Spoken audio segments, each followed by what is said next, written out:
Good taste, test की खसूसियात क्या हैं, इस हवाले से आज हम बात करेंगे। हाँ जी, उसमें सबसे पहले हम वैलिडिटी के हवाले से बात करेंगे। Validity is the degree to which a test measures what it is suppose to measure. Validity से मुराद ये है कि जिस मकसद के लिए टेस्ट बनाया गया है, टेस्ट अगर उस मकसद को पूरा करे तो हम कहते हैं कि ये टेस्ट की वैलिडिटी है। फॉर एग्जांपल, अगर हमने कोई टेस्ट बनाया है इंटेलिजेंस को मेजर करने के लिए और वो वाकई इंटेलिजेंस को मेजर करे तो ऐसा टेस्ट वैलिड होगा। अब हम इसकी टाइप्स की तरफ चलते हैं जी। टाइप्स ऑफ वैलिडिटी, सबसे पहले content validity. Content validity is the degree to which a test measures an intended content area.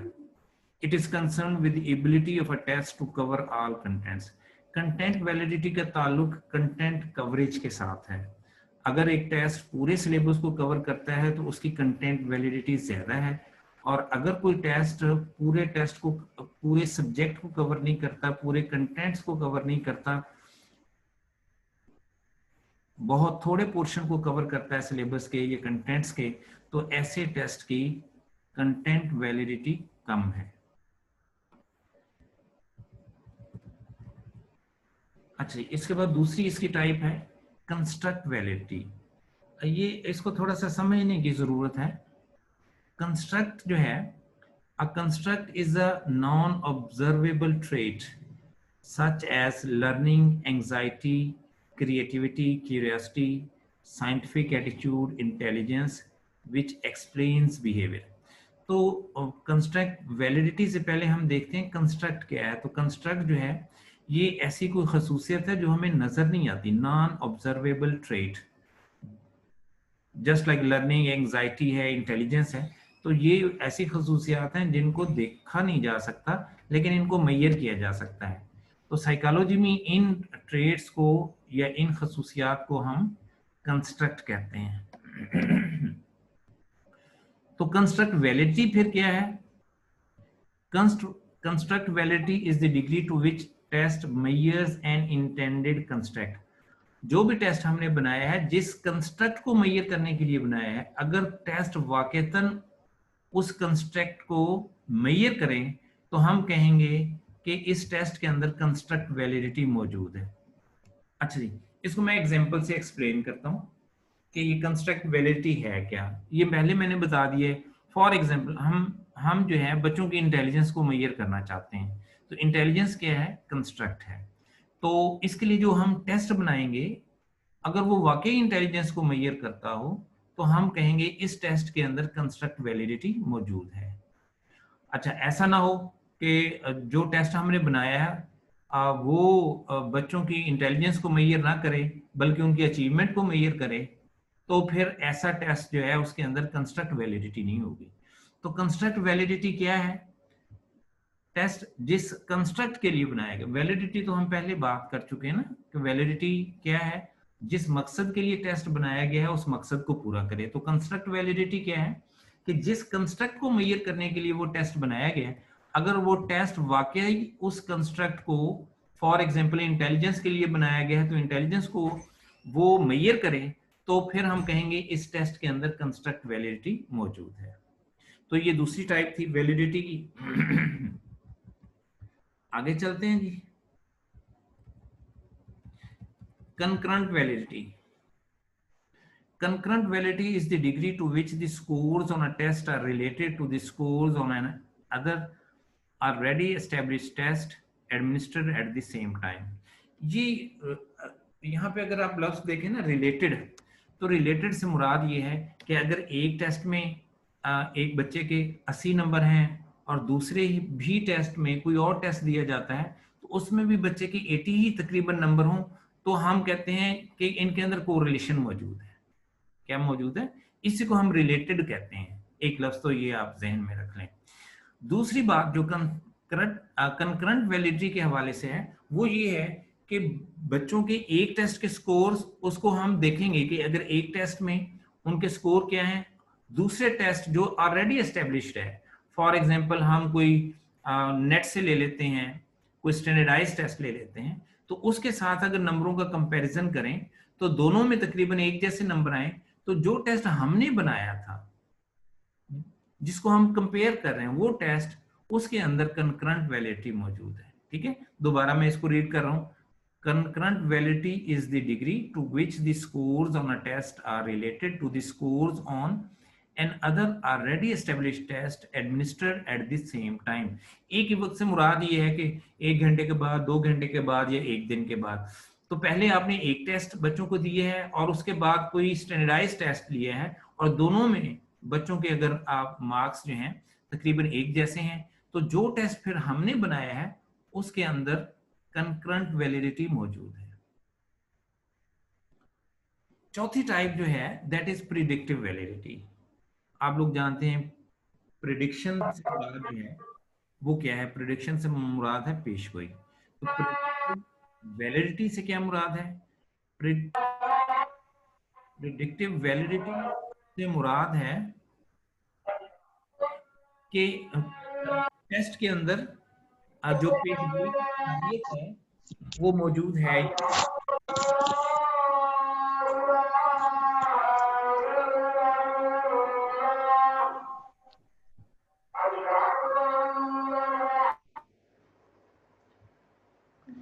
अच्छा जी, प्रेडिक्टिव वैलिडिटी का ताल्लुक प्रेडिक्शन से है।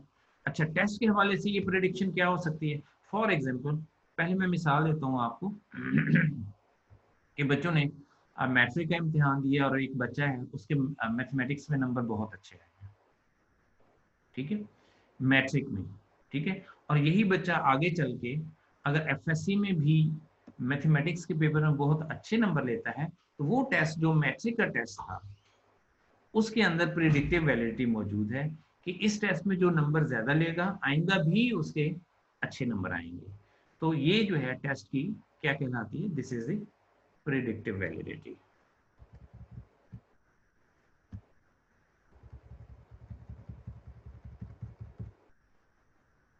अच्छा जी, यहाँ पे एक मिसिंग है, एक है फेस वैलिडिटी। हाँ जी, फेस वैलिडिटी से मुराद ये है कि जो पेपर है या टेस्ट है वो दिखने में कैसा है, फेस उसका क्या है, क्या उसमें उसका जो पेपर है वो ठीक है, उसका फॉन्ट साइज ठीक है, बच्चों आसानी से उसको पढ़ सकते हैं, और उसकी उसमें सवालात की तरतीब जो है वो आसान से मुश्किल की तरफ है, तो इस टेस्ट की फेस वैलिडिटी अच्छी होगी, बजाय उस टेस्ट के जिसके अंदर बहुत सारे सेक्शंस हों, बच्चों को अंडरस्टैंडिंग में बड़ी प्रॉब्लम हो, कंफ्यूजन हो, डायरेक्शंस क्लियर ना हो, पेपर ठीक ना हो, फॉन्ट साइज ठीक ना हो, तो ऐसे पेपर की फेस वैलिडिटी कम होगी। थोड़ा सा ये टेक्निकल सब्जेक्ट है, तो ये टॉपिक तो इंशाल्लाह आपसे मैं राय लूँगा, अगर आप कहेंगे तो मैं इसको दोबारा भी रिपीट करूँगा। अच्छा, दूसरी कैरेक्टरिस्टिक टेस्ट की, एक अच्छे टेस्ट की हम खसूसियात पढ़ रहे हैं। तो पहली जो खसूसियत थी वो क्या थी? वो वैलिडिटी थी। और वैलिडिटी को जब मैंने डिफाइन किया था तो यही किया था कि जिस मकसद के लिए टेस्ट बनाया जाए उस मकसद को पूरा करें, तो टेस्ट की इस खसूसियत को हम वैलिडिटी कहते हैं।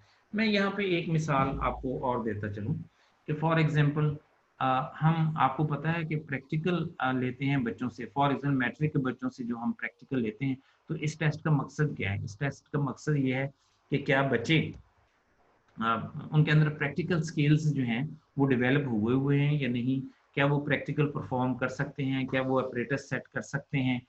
तो अगर एग्जाम के दौरान, टेस्ट के दौरान बच्चों की इन्हीं स्किल्स को मैयर किया जाए कि क्या बच्चा प्रैक्टिकल कर सकता है, वो apparatus सेट कर सकता है, वो ऑब्जर्वेशन ले सकता है, वो कंक्लूजन ड्रा कर सकता है, तो अगर इन्हीं चीज़ों को मैयर करेंगे तो ये टेस्ट वैलिड होगा। लेकिन अगर हम उसके प्रैक्टिकल स्किल्स को ना देखें और जस्ट उनसे ये कह दें कि जी आपको जो भी प्रोसीजर आता है तो वो आप लिख दें, तो हम उसके मार्क्स लगा देंगे। और अगर लिखे हुए उसके जो भी एक्सपेरिमेंट होगा या जो भी प्रैक्टिकल है वो बच्चे ने रटा रटाया लिख दिया है और उसमें हमने फॉर एग्जांपल 50 में से 40 नंबर लगा दिए हैं, तो ये टेस्ट वैलिड नहीं होगा, क्योंकि इस टेस्ट का मकसद क्या था, प्रैक्टिकल स्किल्स को मेजर करना, जबकि अब हमने प्रैक्टिकल स्किल्स को मेजर नहीं किया, बल्कि क्या किया है, हमने ये देखा है कि उसके थ्योरेटिकल कंसेप्ट ठीक हैं, क्या उसने प्रोसीजर और ऑब्जर्वेशंस ठीक लिखी हुई हैं, तो अब ये टेस्ट जो है वो क्या होगा, ये वैलिड नहीं होगा।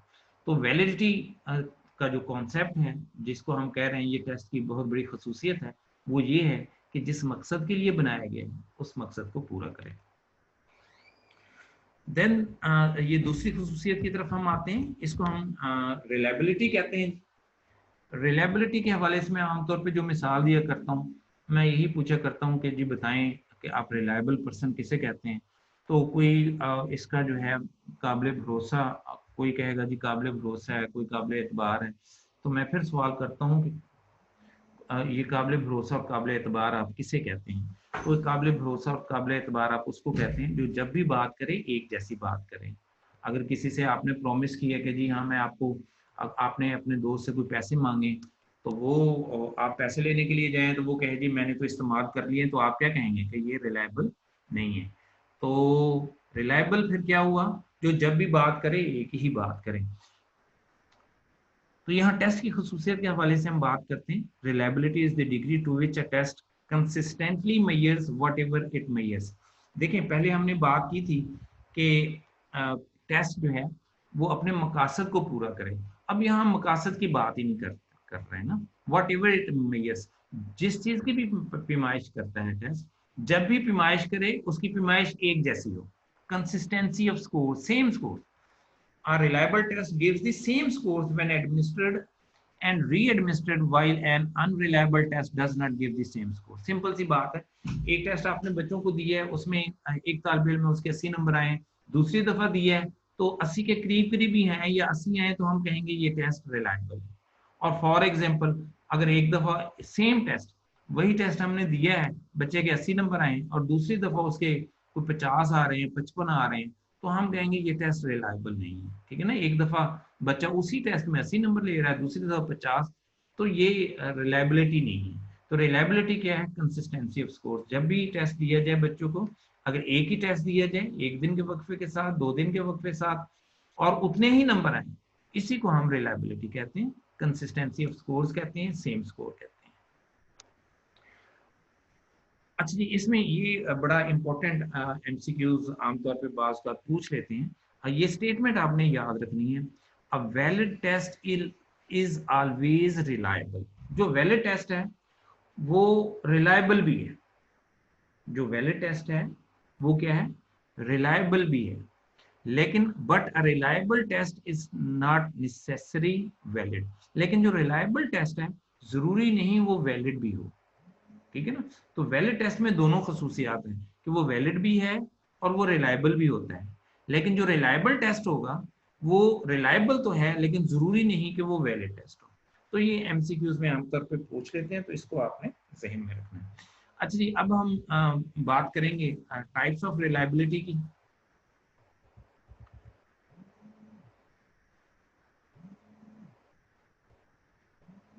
हाँ जी, उसमें सबसे पहले हम बात करेंगे टेस्ट रीटेस्ट रिलायबिलिटी। हाँ जी, इसके नाम से जाहिर है टेस्ट रीटेस्ट, एक टेस्ट है उसी को दोबारा दिया जा रहा है। ठीक है, और दोनों में हम देखेंगे कि तालिब इल्म के स्कोर क्या है, और अगर एक जैसे स्कोर हैं तो हम कहेंगे कि ये टेस्ट जो है वो रिलायबल है। और टेस्ट की रिलायबिलिटी को मेजर करने का ये जो तरीका है, इसको हम टेस्ट रीटेस्ट रिलायबिलिटी कहते हैं। ठीक है, test retest reliability is the degree to which scores are consistent over time। ये ओवर टाइम से क्या मुराद है, ओवर टाइम से मुराद ये है कि अगर सेम टेस्ट दिया जाए सेम ग्रुप को एट डिफरेंट टाइम्स, लेकिन दरमियान में कोई ज्यादा वक्फा ना हो, एक ही टेस्ट है, एक ही ग्रुप को दे रहे हैं, एक ही स्टूडेंट्स के ग्रुप को दे रहे हैं और डिफरेंट टाइम्स पे दे रहे हैं, टेस्ट एक ही है, और तलबा के अगर एक जैसे ही नंबर आते हैं, तो ऐसे टेस्ट के अंदर रिलायबिलिटी मौजूद है। और रिलायबिलिटी को मेजर करने का, या जो हम कहते हैं रिलायबिलिटी की ये जो टाइप है, इसको हम कहते हैं ये टेस्ट रीटेस्ट रिलायबिलिटी है। नेक्स्ट है जी equivalent form reliability. Equivalent form, पहले तो हम ये देखते हैं कि इक्विवेलेंट फॉर्म टेस्ट किसे कहते हैं। तो दो ऐसे टेस्ट जो आइडेंटिकल हों, एक जैसे हों, एक जैसे से क्या मुराद है कि एक जैसे से ये मुराद है कि उनका टाइम ड्यूरेशन एक हो, उसमें नंबर ऑफ एमसीक्यूज एक जैसे हों और उनका डिफिकल्टी लेवल एक हो। ठीक है, तो दो ऐसे टेस्ट जिनका ड्यूरेशन और total time, total number of MCQs एक जैसे हों लेकिन सवालात एक जैसे ना। फॉर एग्जाम्पल एक टेस्ट में पूछा जाता है वैलिडिटी क्या है, दूसरे में पूछा जाता है रिलायबिलिटी क्या है, एक में पूछा जाता है असेसमेंट क्या है, दूसरे में पूछा जाता है इवेल्युएशन क्या है। तो दो एक जैसे टेस्ट लेकिन सवालात मुख्तलिफ हों, इनको हम कहते हैं इक्विवेलेंट फॉर्म रिलायबिलिटी। तो तालिब इल्म को पहले एक टेस्ट दिया जाता है, उसमें उसके स्कोर्स को मैयर किया जाता है और फिर उसके बाद उसका इक्विवेलेंट फॉर्म जो आइडेंटिकल टेस्ट है वो उसको दिया जाता है और दोनों में अगर तकरीबन एक जैसे स्कोर्स आएंगे तो रिलायबिलिटी की इस खसूसियत को हम क्या कहते हैं, या इस टाइप को इक्विवेलेंट फॉर्म रिलायबिलिटी। अच्छा जी, इसके बाद हम बात करेंगे स्प्लिट हाफ रिलायबिलिटी। हाँ जी, स्प्लिट हाफ के मीनिंग से आपको पता चल रहा होगा, स्प्लिट हाफ का मतलब है दो बराबर हिस्सों में तकसीम करना। ठीक है, तो पहले तो हम देखते हैं कि ये दो बराबर हिस्सों में तकसीम से क्या मुराद है। तो फॉर एग्जांपल आपने 100 नंबर का एक टेस्ट बना लिया और जाहिर सी बात है उसमें सीक्वेंस चल रहा है, क्वेश्चन नंबर 1 2 3 4 5 6 7 8 9 10 11 12 और ये कहाँ तक जा रहा है 100 तक। तो आपने इस टेस्ट को किस तरीके से दो हिस्सों में तकसीम करना है कि ऑड नंबर के ऊपर जो एमसीक्यूज हैं उनको अलग आपने उनकी मार्किंग करनी है और उनको अलग से ऐड कर लेना है। ये दो किस्म के टेस्ट बन जाएंगे। एक ही टेस्ट के ऑड नंबर्स को अगर आप अलग कर लें एमसीक्यूज को, और इवन नंबर के एमसीक्यूज को अलग कर लें। ऑड नंबर के 1 3 5 7 9 11 13 15 17 19 और 99 तक चले जाएंगे। ये कितने हो जाएंगे एमसीक्यूज? 50। इसी तरीके से इवन नंबर के जो एमसीक्यूज हैं वो क्या है, 2 4 6 8 10 12 14 16 18 20 और ये 100 तक चले जाएंगे। तो ये भी एक दूसरा आपके पास इवन नंबर वाला एमसीक्यूज की तादाद 50 हो जाएगी। तो ऑड नंबर्स के जो एमसीक्यूज हैं उनकी मार्किंग आप अलग करें और जो इवन नंबर के एमसीक्यूज हैं उसकी आप मार्किंग अलग करें। तो दोनों में देखते हैं कि क्या स्कोर्स एक जैसे हैं। फॉर एग्जांपल एक तालिब इल्म है, उसने जो ऑड नंबर के एमसीक्यूज हैं टोटल जिसके 50 तादाद है, उसमें से फॉर एग्जांपल उसने 45 लिए। तो जो इवन नंबर के जो एमसीक्यूज हैं उसमें उसने अगर 45 44 लिए हैं तो हम कहेंगे कि ये टेस्ट रिलायबल है। और टेस्ट रिलायबिलिटी की ये जो किस्म है इसको हम स्प्लिट हाफ रिलायबिलिटी कहते हैं। इसमें थोड़ी सी करेक्शन की जरूरत होती है क्योंकि ये पूरे टेस्ट के बजाय हमने आधा आधा टेस्ट की अब इसमें मार्किंग की है। तो इसके अंदर जो करेक्शन की जो एक फार्मूला है जिसके जरिए हम इसकी जो रिलायबिलिटी है उसको करेक्ट करते हैं और उस फार्मूले को हम कहते हैं स्पीयरमैन ब्राउन प्रोफेसी फार्मूला। ये भी एमसीक्यूज में पूछा जाता है कि स्प्लिट हाफ रिलायबिलिटी का जो करेक्शन फार्मूला है उसका नाम क्या है। तो ये स्पीयरमैन ब्राउन प्रोफेसी फार्मूला है। ठीक है, ये नीचे आप देख लें कि ये फार्मूला क्या है। तो ये आर से मुराद जो है स्मॉल आर, इससे मुराद है रिलायबिलिटी। तो reliability of total test is equal to 2R। 2R से मुराद है रिलायबिलिटी स्प्लिट हाफ, जो हम स्प्लिट हाफ के जरिए जो रिलायबिलिटी निकालते हैं तो ये 2 से मल्टीप्लाई कर देते हैं फिर divided by 1 plus reliability split half reliability. तो ये फार्मूले में हम जब वैल्यूज को पुट करेंगे तो हमारे जो इसके अंदर थोड़ी बहुत जो गलती रह जाती है कि हमने आधे टेस्ट की रिलायबिलिटी मालूम की है तो वो उसमें जो है वो करेक्ट हो जाती है। और इस फार्मूले को हम क्या कहते हैं, स्पीयरमैन ब्राउन प्रोफेसी फार्मूला। ठीक हो गया। अच्छा जी, आगे जो है एक और मेथड है जिसके जरिए हम रिलायबिलिटी को मेजर करते हैं और इसको हम कहते हैं कूडर रिचर्डसन मेथड, ठीक है ना। आमतौर पे एमसीक्यू से पूछा जाता है कि ये कूडर रिचर्डसन मेथड से क्या चीज मेजर करती है, वैलिडिटी मेजर करते हैं, रिलायबिलिटी मेजर करते हैं, या और कोई ऑप्शन हो सकता है। तो कूडर रिचर्डसन मेथड किस चीज का है, to estimate the reliability, reliability को मेजर करने का एक तरीका है, और इसके जरिए जो टेस्ट है उसकी इंटरनल कंसिस्टेंसी को हम मेजर करते हैं। इसमें कुछ नहीं आपने करना, जस्ट एक फार्मूला है, तो उस फार्मूले को बेशक आप याद कर लें, ये दिया हुआ है रिलायबिलिटी एस्टिमेट KR21। ये मुख्तलिफ फार्मूले हैं, मुख्तलिफ नाम दिए हैं, तो इसका नाम KR21 है, k divided by k-1 into 1 minus m into k-1 divided by ks square. तो ये आमतौर पे इसमें जो MCQ पूछा जाता है वो यही है कि ये कूडर रिचर्डसन मेथड किस मकसद के लिए इस्तेमाल किया जाता है। तो ये रिलायबिलिटी को मेजर करने के लिए हम इस्तेमाल करते हैं। देन जो तीसरी खसूसियत है टेस्ट की वो है यूजेबिलिटी, इसको एडिक्वेसी भी कहते हैं जी, यूजेबिलिटी या एडिक्वेसी। अच्छा, इस यूजेबिलिटी से क्या मुराद है, it is the characteristics of a test to fulfil practical consideration, कि कोई टेस्ट प्रैक्टिकली कितना अच्छा है, ठीक है ना।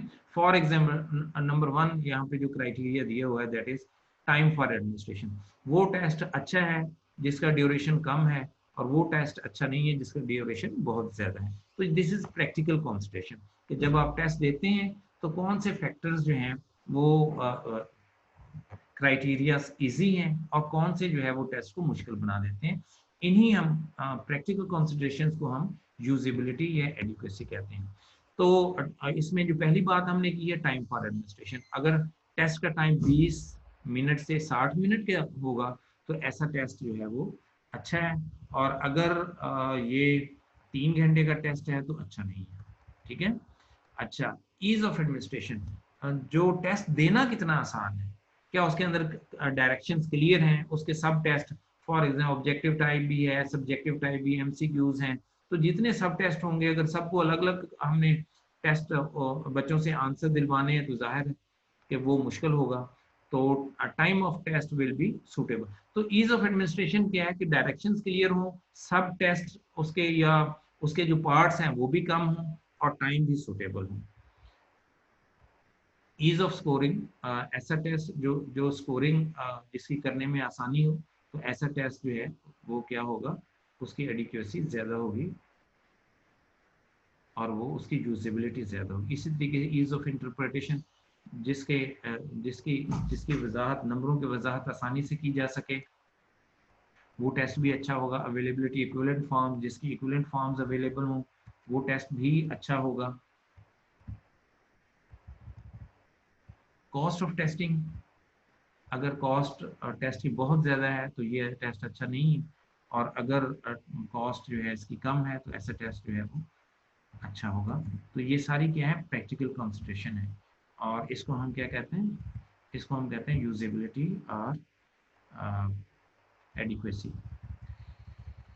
3 खसूसियात की बात की अभी तक हमने, क्या क्या, वैलिडिटी, रिलायबिलिटी एंड एडिक्वेसी या यूजेबिलिटी। अब चौथी जो बात हम कर रहे हैं टेस्ट की खसूसियत के हवाले से, वो क्या है, ऑब्जेक्टिविटी।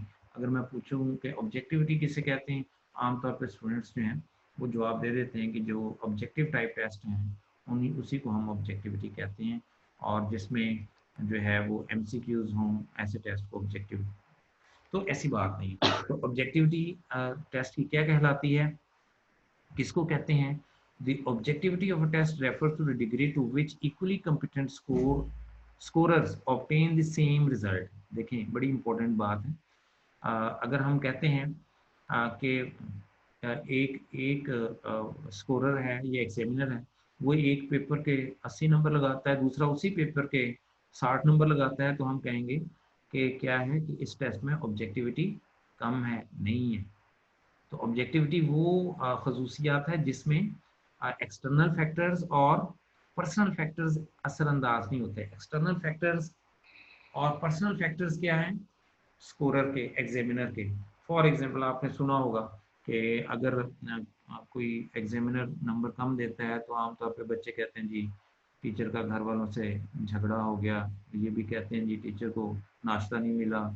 तो ये क्या है, ये फैक्टर्स हैं जो क्या करते हैं, जो स्कोरिंग पर असरअंदाज होते हैं। तो ऑब्जेक्टिविटी क्या है कि पर्सनल फैक्टर्स और एनवायरमेंटल फैक्टर्स अगर स्कोरिंग पे असरअंदाज ना हो,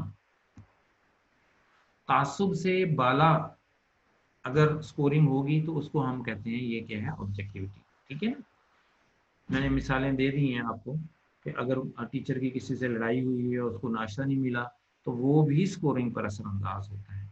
तो ऐसी स्कोरिंग सब्जेक्टिविटी कहलाती है। और अगर ये चीज़ें असरअंदाज ना हो, तो इसको हम कहते हैं ये टेस्ट की ऑब्जेक्टिविटी है, कि इसमें टीचर के जो पर्सनल फैक्टर्स हैं वो असरअंदाज नहीं, एनवायरमेंटल फैक्टर्स भी असरअंदाज नहीं हो रहे।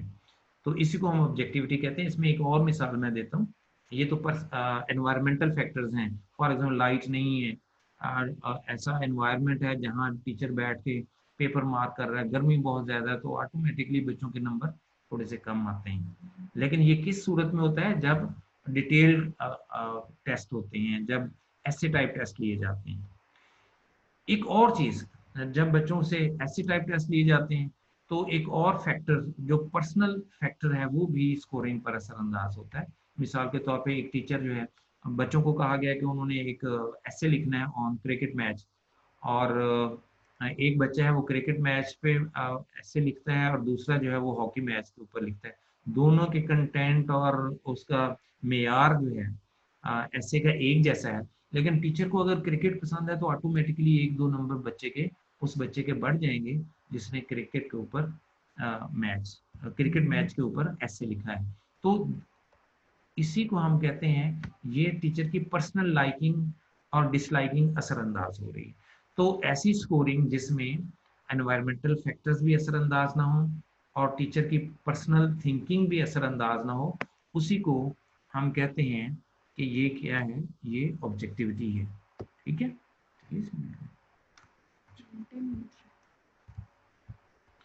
तो ऑब्जेक्टिविटी किसे कहते हैं? ये टेस्ट की वो खसूसियत है जिसमें scores are not influenced by the scorer's judgement या ओपिनियन। उसकी ओपिनियन से, उसके एनवायरनमेंट से अगर स्कोर्स मुतासिर ना हो, इसी को हम ऑब्जेक्टिविटी कहते हैं। तासुब से बाला अगर होंगे, तासुब से पाक जो है वो अगर स्कोरिंग होगी, तो उसी को हम क्या कहते हैं, ये ऑब्जेक्टिविटी है। तो ये चार खसूसियात हमने टेस्ट की पढ़ी हैं। कौन कौन सी हैं? वैलिडिटी है, रिलायबिलिटी है, और तीसरी हमने बात की थी एडिक्वेसी की, और चौथी जो है वो क्या है, ऑब्जेक्टिविटी। तो ये चार, और भी बहुत सारी खसूसियात हैं, लेकिन आमतौर पे एमसीक्यूज इन्हीं चार से मुतल्लिक ही पूछे जाते हैं। अच्छा जी, थोड़ा सा टाइम है हमारे पास, हम आइटम एनालिसिस के हवाले से बात करेंगे, लेकिन टाइम शॉर्ट हो रहा है, तो मैं एक आधी बात आपसे शेयर कर लेता हूँ कि ठीक 9 बजे दूसरा सेशन होगा, जिसके यहाँ अंदर हम मजीद आइटम एनालिसिस या असेसमेंट के अभी मजीद जो है मौजूआत जो है वो डिस्कस करेंगे। 9 बजे दोबारा इंशाल्लाह हम दोबारा ऑनलाइन होंगे, और आप भी ऑनलाइन होंगे, ताकि मजीद जो है हम मौजूआत को पढ़ सकें। बाज़ लोगों ने कहा कि जी डिटेल से थोड़ा सा पढ़ाया करें, तो डिटेल से ये देखें, मेरी कोशिश थी कि मैं ज़्यादा से ज़्यादा टॉपिक्स को कवर करूं, लेकिन फिर भी टाइम ज़ाहिर सी बात है कि लगता है। तो ये चूँकि आपका ऑब्जेक्टिव टाइप टेस्ट आना है, एमसीक्यूज आने हैं, तो इसके अंदर मैं कोशिश करता हूँ कि बस वही चीज़ें डिस्कस करूँ जिसको एमसीक्यूज में पूछा जाता है। और जो है अगर हम डिटेल में जाएंगे तो टाइम बहुत ज़्यादा लगेगा। ठीक है, तो 9 बजे हम दोबारा इंशाल्लाह मिलते हैं, मज़ीद डिस्कस करते हैं। ओके, अल्लाह हाफिज़।